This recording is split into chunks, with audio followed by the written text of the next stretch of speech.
You are listening to the 2 and Out CFL podcast, a proud member of the Canadian Football Podcast Network. The Ticats host their first Grey Cup since 1997, and the Argos 96. win. 96. And the Argos win You screwed that again. up the first time we recorded. Grab some poutine and a double-double. It's time for the 2 and Out CFL podcast. Now they have to kick it out, and they do! Every week, Travis Kura Does anybody still care about this podcast? and Brazilian Tide Hunters are people too. talk fantasy football, bring you the latest in CFL news, and sprinkle in a little bit of nonsense. Are you kidding? This is unbelievable! Ready, set, hunt! We are a part of the Alberta Podcast Network, locally grown, community supported 2 and Out CFL podcast. Take 2. Hot Shots Part 2. I'm Travis Kura. Brazilian Ty is here. Let me just say the luck of the Irish has not blessed me this week, Ty. If the last hour and a half has been any indication. Just in case anybody can't tell, I'm not the happiest guy right now.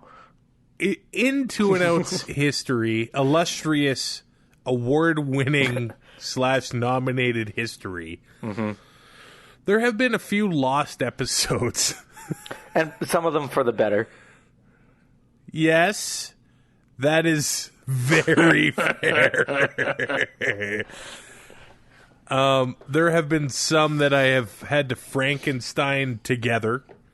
Those are ones I like because I don't have to do any extra work. But this one, I was not willing to do that. Basically, I had some battery problems and lost the entire episode we had already entirely recorded. I was ready to go for a walk.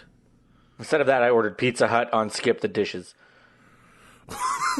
Are you blaming that on me? 100%. Because I was going to go for a walk, come home, shower, and go back to bed. But now, after we record, I'm going to watch the last couple episodes of the league because I'm not going for a walk at 10 o'clock at night. You're blaming me for your relapse. I wouldn't call it it's not a relapse. But why can't you just record and go to bed? And why can't you go for a walk at 10 o'clock? Have you been in Lloyd after dark? Are you that afraid? You know where I live. I do. I guess I Chupacabras out in that field. I'm sure of it.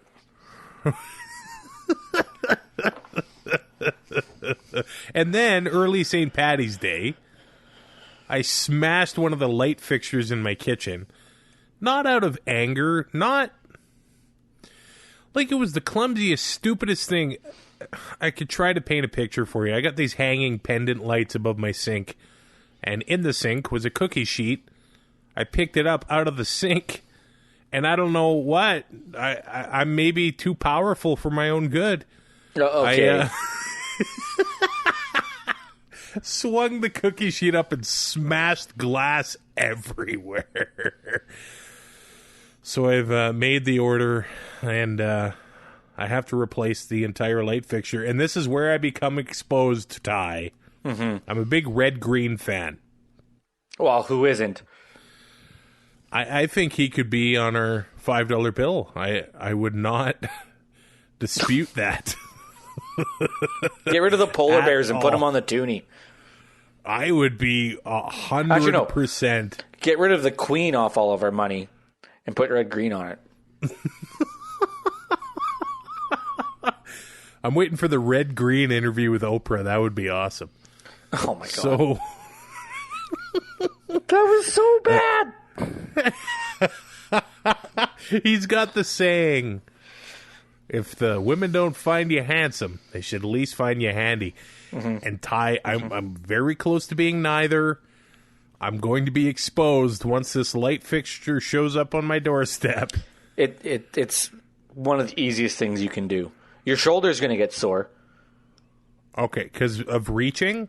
Because it's going to be you're going to be lifting stuff above your head. But other than that, It's really not that bad.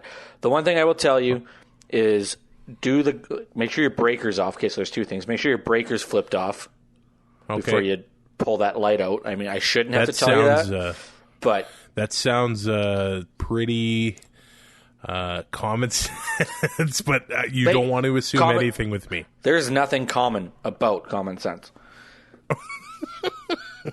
And tip number 2 would be hook the ground up first, because it's a screw that you wrap the wire around and screw it in.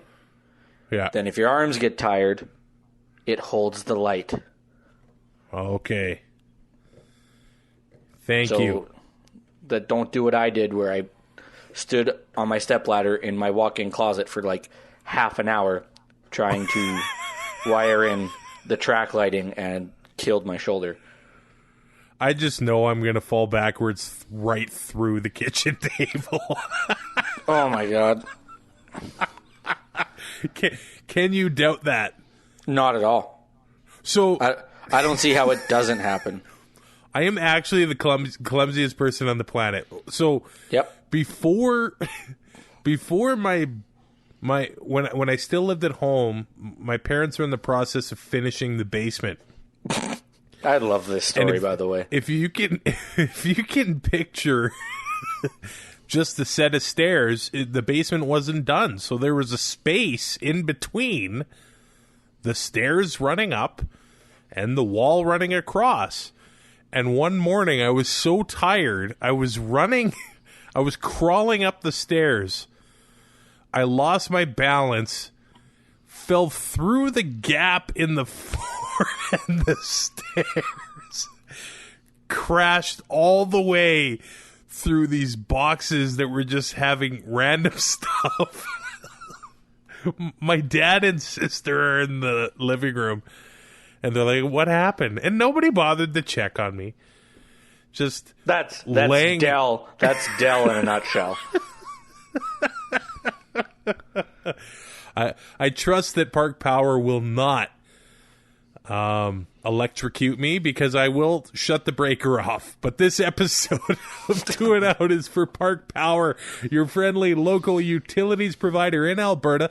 They offer internet, electricity, and natural gas with low rates, awesome service, and profit sharing with local charities. Park Power is owned by Chris Kozowski, who has a growing and well-deserved reputation for being a guy who cares. If you're in the Edmonton area, maybe you've seen him around town. He's got the bow tie. He supports local causes and boosts local business. He walks that talk with Park Power. They share their profits with local charities. And as a new customer, you can choose a community partner to receive 10% of the proceeds from your electricity bill, like the CKUA radio network. Visit parkpower.ca/CKUA to find out more. In the Huddle with Karan Ty on the Two and Out podcast. And we start the show today, some sad news, learning that the big man, Chris Schultz, had passed away, and this happened on March 4th, which was a tough day. We also learned of the passing of Walter Gretzky. He's been referred to as Canada's hockey dad. It's the anniversary of John Candy's death, and the big man was a tough one. 61 years old, and Ty, I said it to you, my CFL panel that when I really became a fan was Randorf, Climie, Dunnigan, and Schultz. And the passion that he had for the game of football just came right through the TV. He loved both the NFL and the CFL. He played for the Dallas Cowboys and the Argos. There was a time when Canadians didn't really make the NFL, but he did it. And he was an all-star with the Argos, a Grey Cup champion with the Argos. But more Ty about Schultz was the man that he was off the field.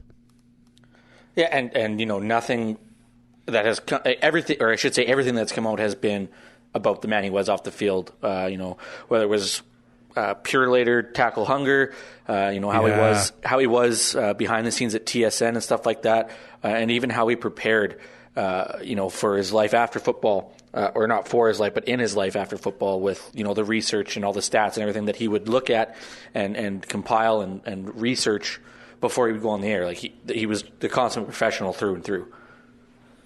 His colleagues at TSN spoke of him so wonderfully as they could during a tough time. There was a live stream celebration of life. Rod Smith shared some amazing stories. They were great friends. James Duthie shared some great stories as well. They shared some classic clips. Schultze was a funny guy too. Yeah.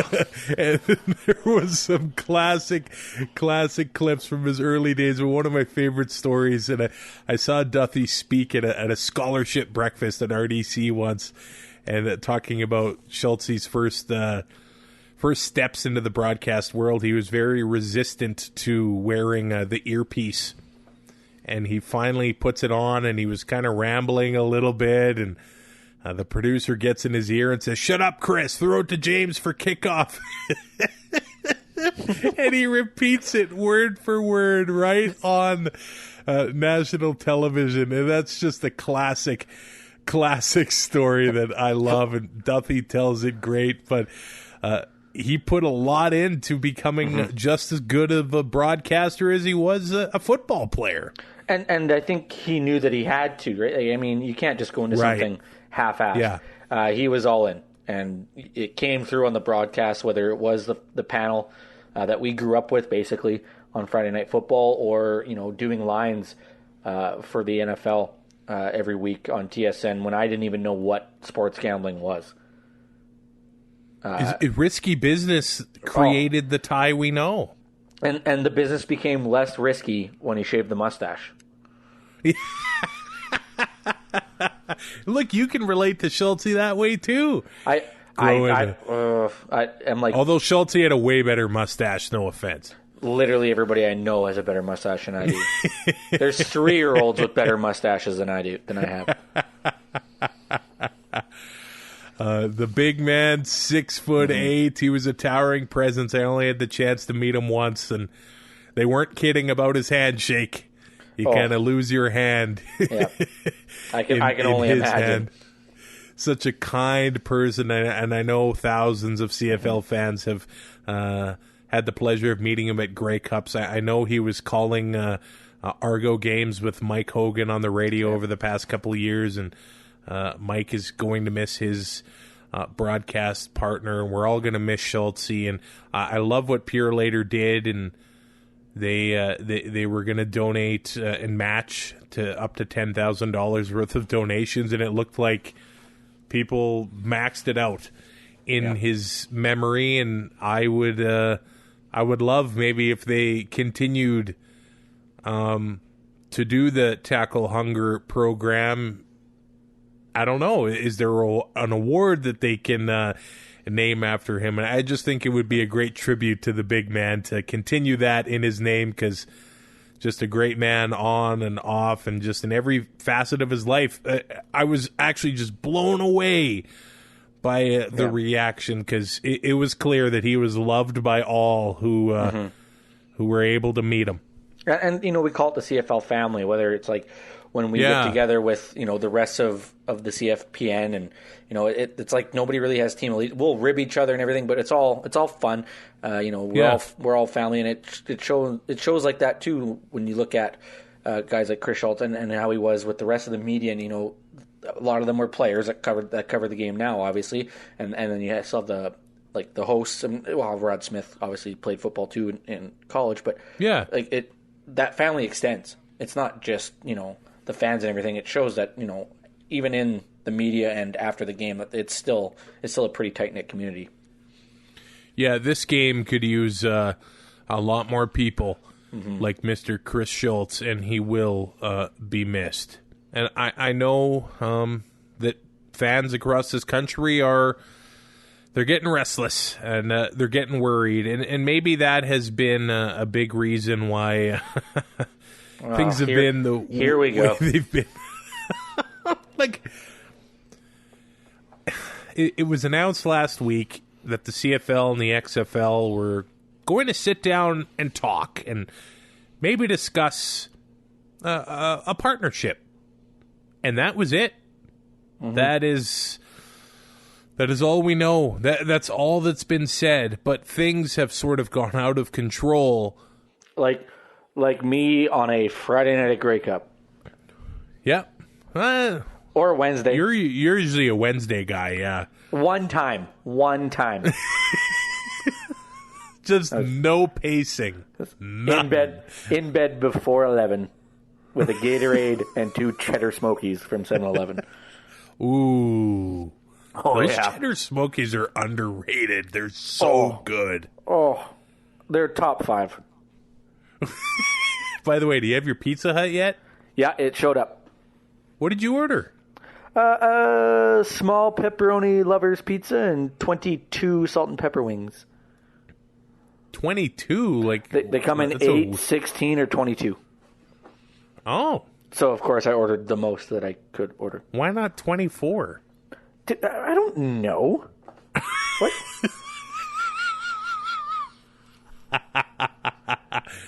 So it's like, oh, yeah, you can get each for $5 or 2 for $15. Like, what are we talking about? My birthday parties growing up were at least... And 222 wings. Yeah, 20 dozen wings. And there would be none left. I wonder why my blood pressure's high. I don't wonder.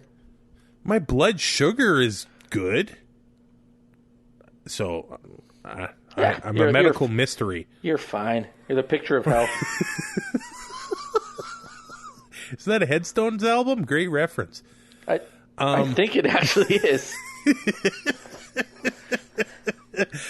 XFL, CFL. I don't know how we got there, but a lot of the internet and Twitter seems to have panicked and basically assumed this means a merger is inevitable. Mm-hmm. So let's slow it down and really think about what a CFL XFL merger would look like, because I don't see a way how it could work. I really, really don't.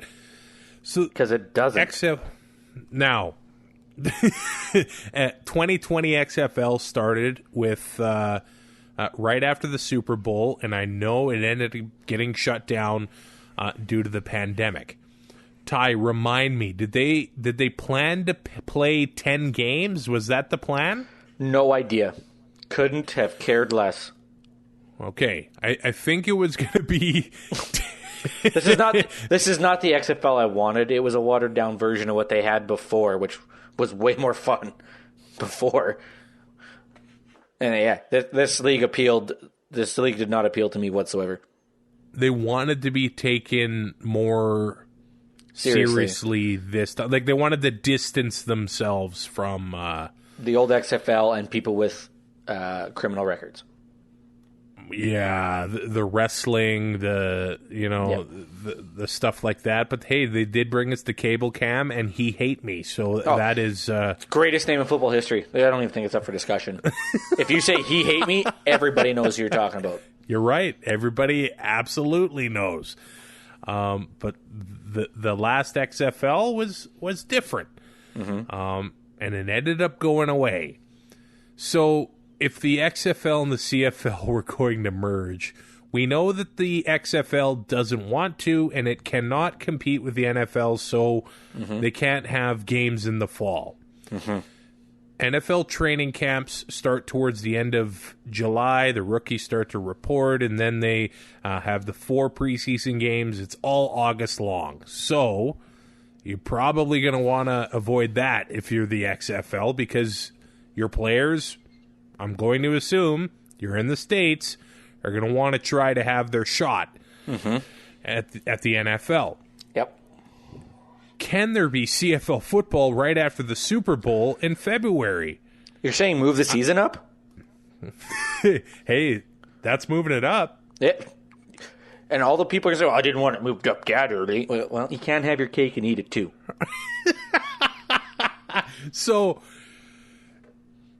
February the last 2 years, at least in Alberta, were the coldest months of the year. Yeah, that sounds about right. This year, you were working in minus 54? Yeah, it was. We literally had the Monday morning meeting after we shut down for 2 days. Said, well, it's the coldest day we've had, but we're going to try to make a go of it. I'm like, what the hell are we doing here? Wow. And then at 9:30 they shut down. I'm like, oh, wow, genius move there. Thanks, guys. And I know that November gets cold, but... Nah, it's a dry cold. But here, if you played football in February for CFL, you would have to have training camps in January. Yeah. I mean, play the odds. I would take November over January/February. And then what do you do with the draft? Oh, yeah. We haven't even thought of that. You're right. We have the draft after Vanier Cup, and then they're eligible to go to camp in January. That's not going to work. There is so much that would need to change here. Oh, my God. For a merger to happen. And I know people are throwing around, the XFL and the CFL. They could have a North Division, an American Division, and go back into your mom's basement, log back on to whatever website that you want to spout your conspiracy theories on. That's not going to work. It's a lot different than baseball. Baseball's still the same game. Yeah, it's only the DH. That is it. And the DH is unreal. It is the greatest thing to happen to baseball. No, I cannot. Well, they would have to ditch the ratio if it merged. They cannot make the same mistakes that they did if this were to happen in the 90s, where the American teams played with a different set of rules than the Canadian teams. And then also had Don Matthews in Baltimore. Yeah. Like, how was that fair to anybody? Which means that Canadian players get squeezed out here. Mm-hmm. Well, they would still be the same amount of jobs if you only had to have the ratio in Canada, or there'd be no ratio, and then, then what are we having a draft for? Unless every player coming out of college is draft eligible, whether they're Canadian or not. Now, I know a lot of people are worried about losing 3-down football altogether, but then think about the trickle effect. Mm-hmm. If you get rid of, or you just make it 4-down football on a Canadian field and everything else is exactly the same. That sounds terrible. I think, I think defense it's basically impossible to play. Mm-hmm. And Ty, I did say this to you. Offense is what sells tickets and attracts ratings. And that's why everybody's in. We also said that a lot of people can't tell the difference between good offense and bad defense. There would just be there'd be no defense. Every defense would be bad. That's very because the deck already is stacked against defense right now. Yep. But if that were to happen, so you want 4 downs with a waggle and a yard off the ball. If a team, why would you ever sign a punter? Yeah. Why? You literally run a slant pattern. So I think if they would have to change absolutely everything. And you can't have, Canadian rules up here and then 4-down football in the States and then have it like interleague play, because that's the most ridiculous thing I've heard. Second most ridiculous thing I've heard today. Well, because for that to work, the seasons would have to line up. Not only that, but how do you expect a team like Calgary goes down after playing 3 straight games up here on, and then with 12 guys, bigger field, do we go down to 11 in the XFL? Do we still have if you're going straight NFL or XFL rules versus CFL rules, depending on who the home team is, there's no way that works. You might as well just give the win to the home team. Don't even travel. Mark it down. We'll figure it out later.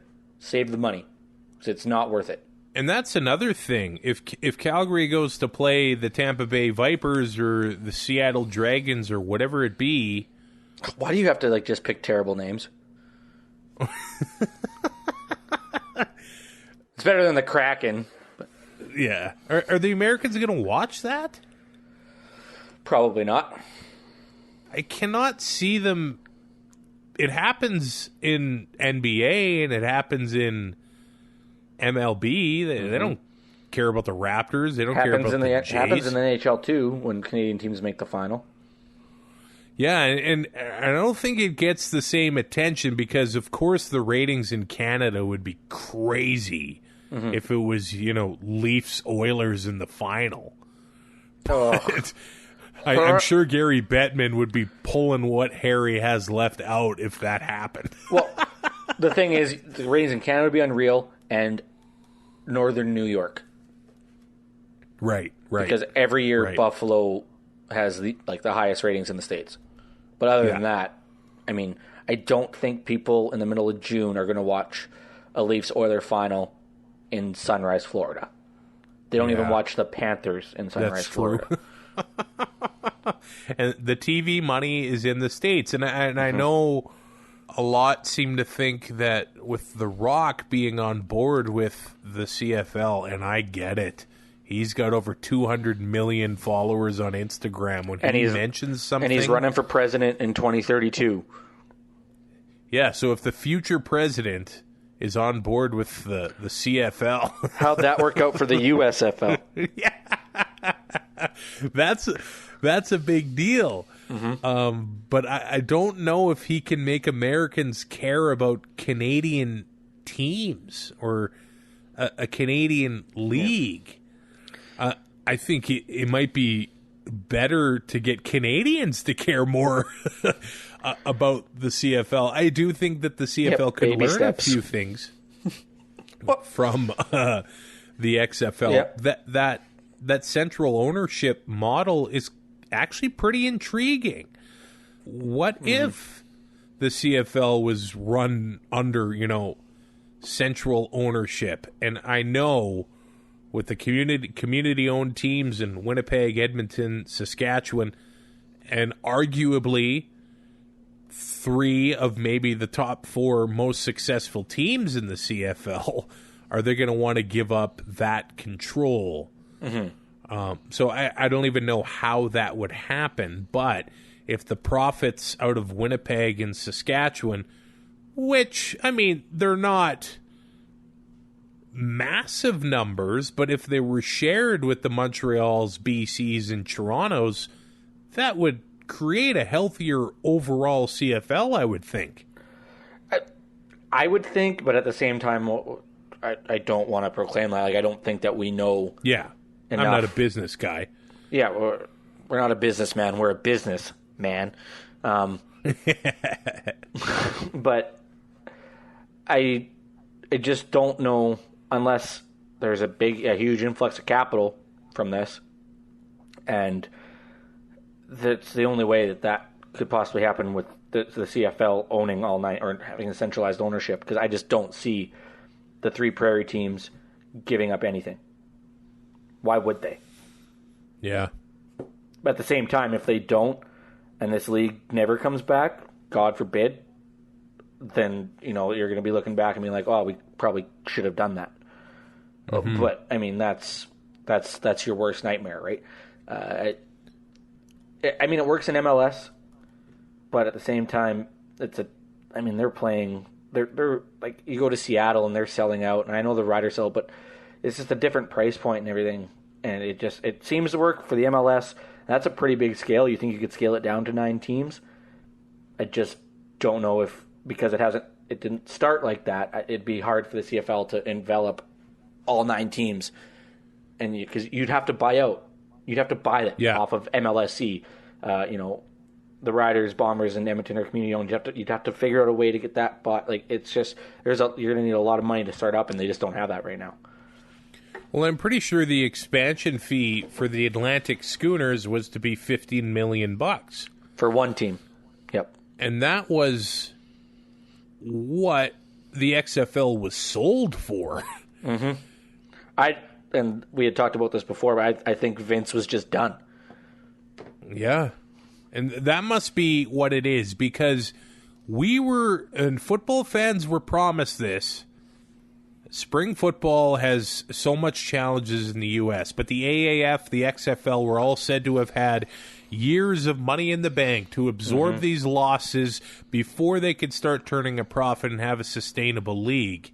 And I know the pandemic came and shut down the XFL, so it's kind of a different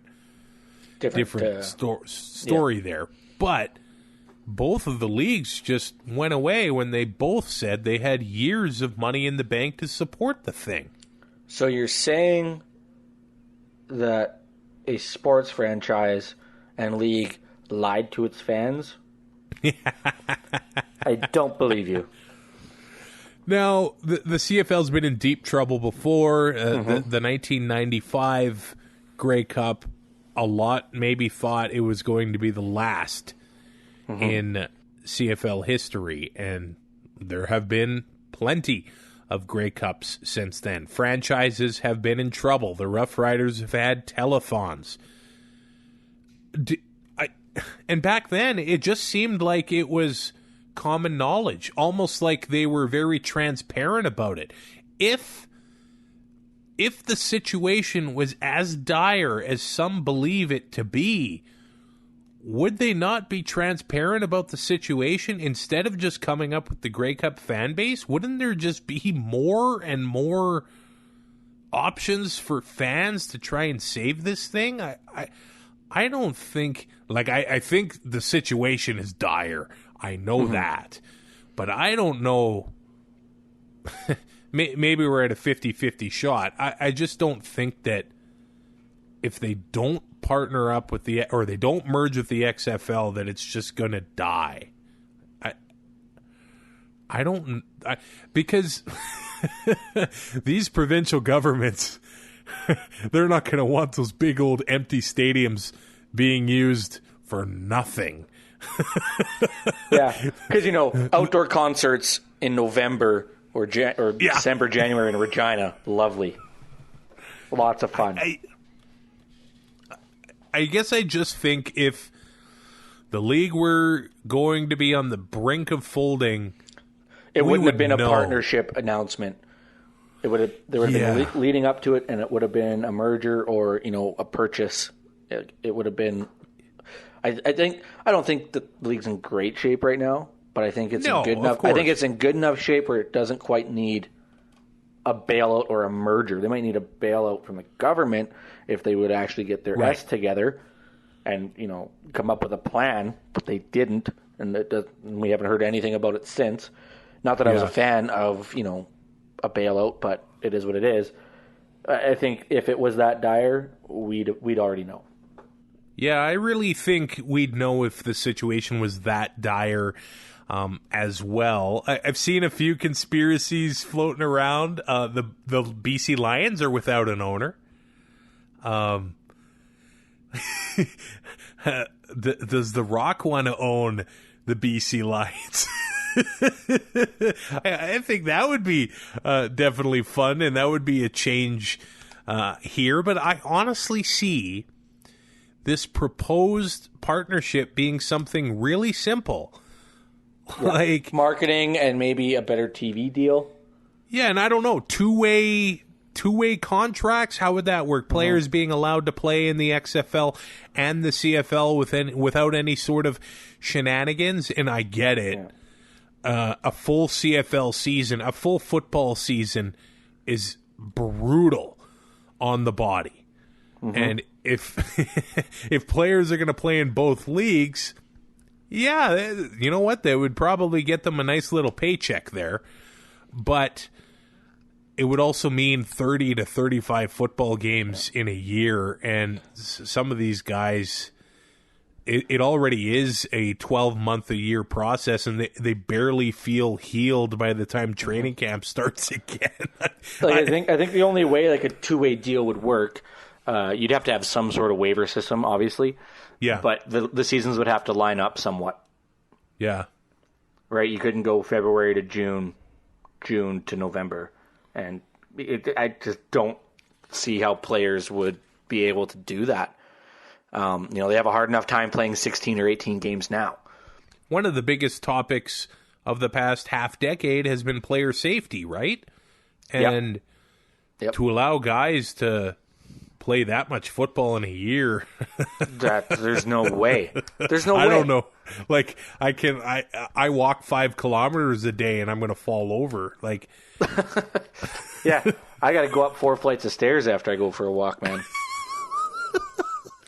It could work if the season's lined up. Maybe the XFL or the CFL. I'm guessing the CFL would start a little bit earlier. Yeah.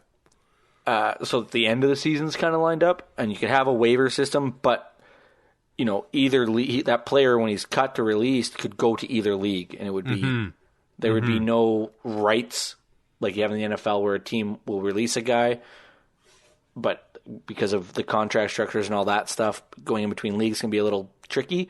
I mean, it would just be your waiver order would be both standings combined. Lowest team gets first dibs, regardless of whether it's an XFL or CFL team. And if he wants to, if they claim him and he wants to go, then he goes. Mm-hmm. Right, because right now with the window and all that stuff, you're not getting guys back from the NFL till week 8, 9, 10. So, I mean, and they've already missed training camp with their CFL team. They've missed the first 10 weeks, and they're coming in. I don't want to say they're disrupting, but it is a little bit of a disruption for a new player to come in who's basically given a spot. He's not going to come in to, sit on the bench or be third string guy for the most part. But if you could just bounce around between both the XFL and CFL, if you could, I don't see an issue with that. But the salaries would also have to line up too, right? Yeah. Well, and the salaries are pretty close. The cap and everything would have to be the same. So I just don't see how, if one league's at $8 million and the CFL's at the floor technically this year, I just don't see how that works either. Because if I remember correctly, the XFL minimum salary I think was $55 American, and I know the exchange rate it does make that more attractive. For now.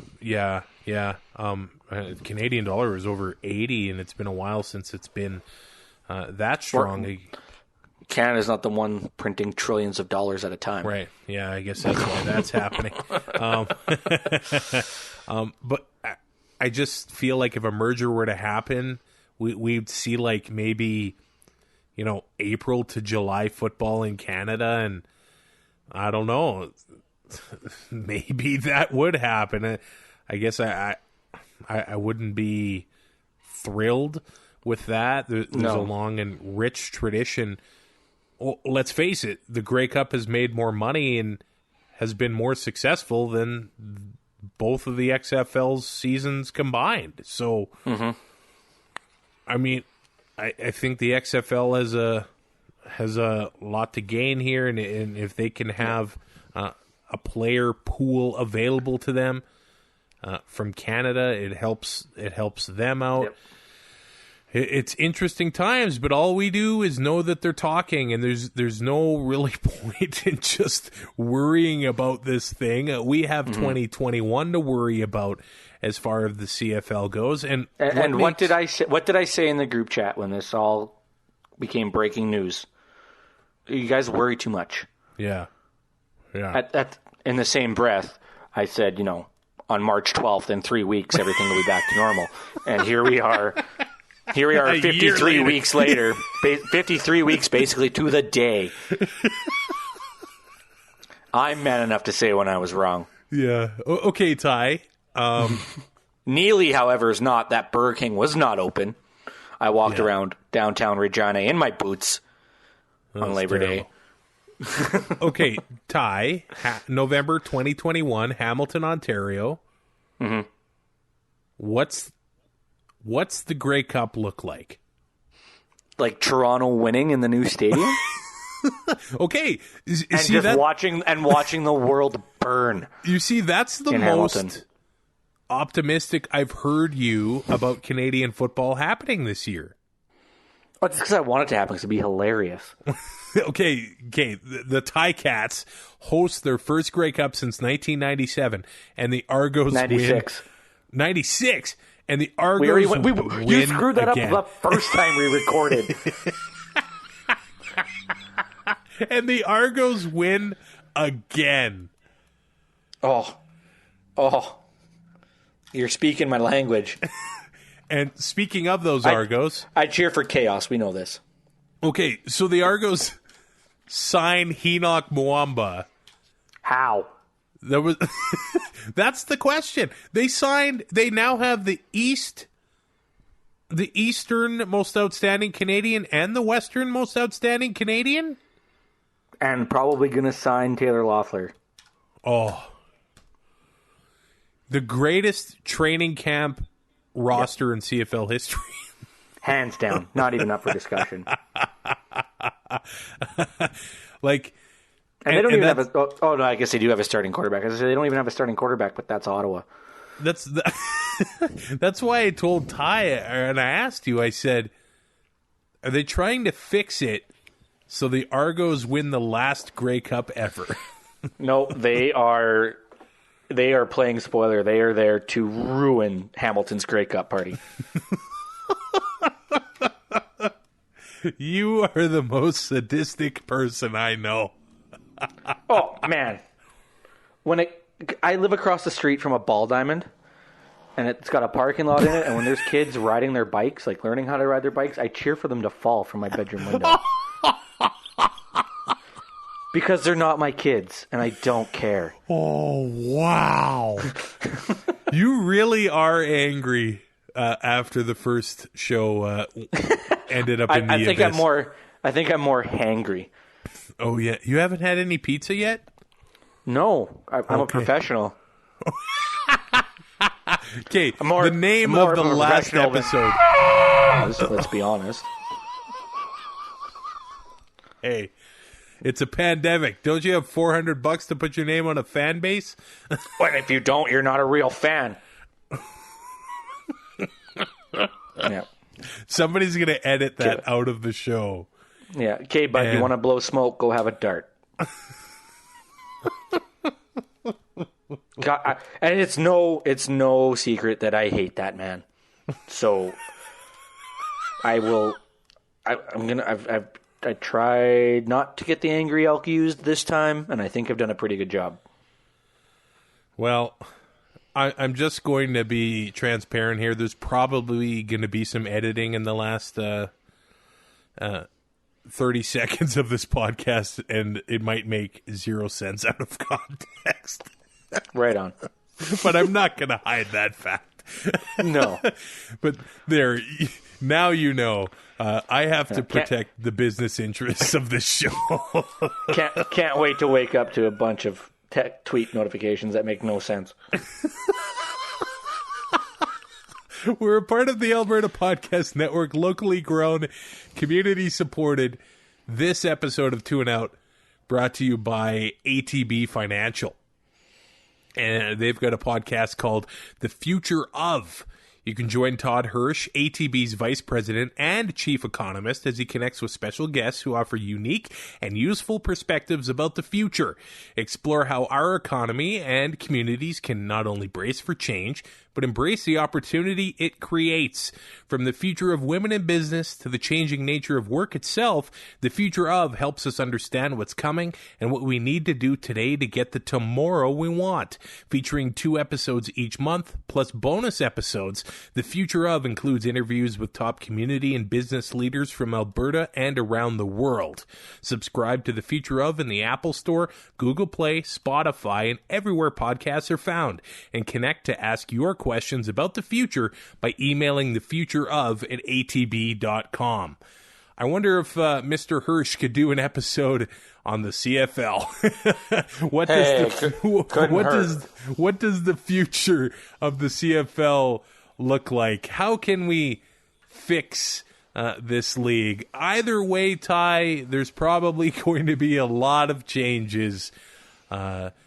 This year, the league probably going to be operating at a big loss. But what does next year and beyond look like in the CFL? We hope that we learn more about this in the coming days, and just don't take advice from the United Football Players Association. That's better than the advice I gave you about your lights. That is the advice you should take with you through the next couple weeks. We'll talk to you again, hopefully in a couple weeks. The news isn't as turbulent. Take it easy, and we'll talk to you soon. Thanks for listening. Find more great shows like this at CF Pod Network on Twitter.